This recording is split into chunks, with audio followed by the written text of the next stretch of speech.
Of course, there are many countries, as you said, that don't qualify because for political reasons they aren't open enough, their economies are not open enough as well.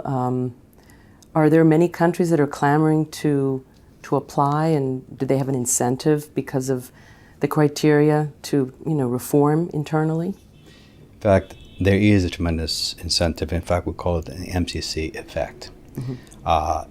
You'd be surprised how many prime ministers and presidents and finance ministers talk to me about wanting to be eligible or wanting to be a part of the Millennium Challenge Corporation family. It's a prestigious, membership, in that once you become a member, also opens up opportunities in other areas, opportunities for other donors, opportunities for other investors who wanted to invest in those countries. A lot of them, talk to me, well, I have changed in the last year, 2 years, my score is much better. And I keep telling them, I say, continue to do very well. And even if you do not get our compact this year, as long as you continue to do very well in all the governance and, both democratic and economic governance and others, that they're going to continue to attract investors from the private sector, both from within as well as from outside. So it had a huge impact for the countries that are members, as well as for those that want to be members of the Millennium Challenge Corporation family. That leads me to ask you about the threshold program. Yeah. How does that differ from the compacts, and does it provide those countries that want to get a compact, with some kind of a period through which they can try to aspire? Is that the purpose of the threshold program? I think initially when it was created, was primarily to complement some of the deficiencies they had in order to be able to qualify for the compact.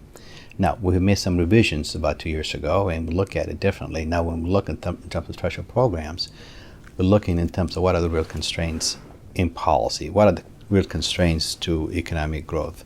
So it's a revised program, but primarily to address some of the concerns before they become a compact country.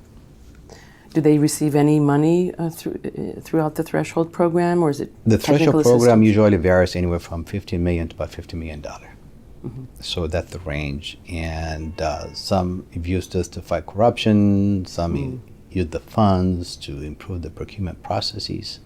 So it kind of varies depending on what the needs are.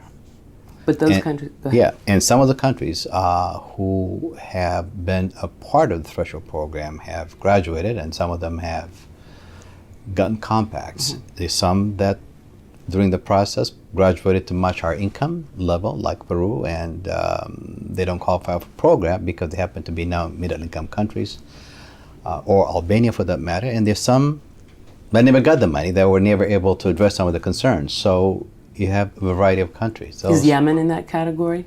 I think Yemen at the beginning was selected for the threshold program, but it never did materialize.